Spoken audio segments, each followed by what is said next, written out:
Dostluğun nur geliptir, karşı al yaz kulmeyle. Gelin dostlar doğanlar, kuş tefelin birleyle. Kadala aydıva kuş teper, bugüne işler ileri.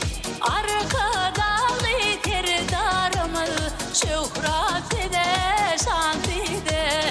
Gelir hicrane, gelir hicrane, gelir hicrane, gelir hicrane.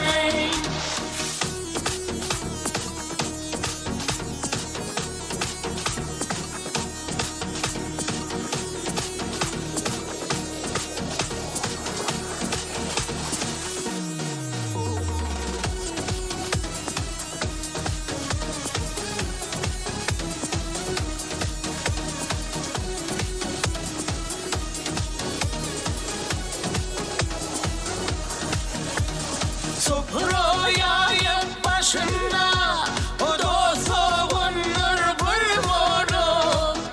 Uludun toyulur tut yat, şöhreti arşa alıp, şöhreti arşa alıp.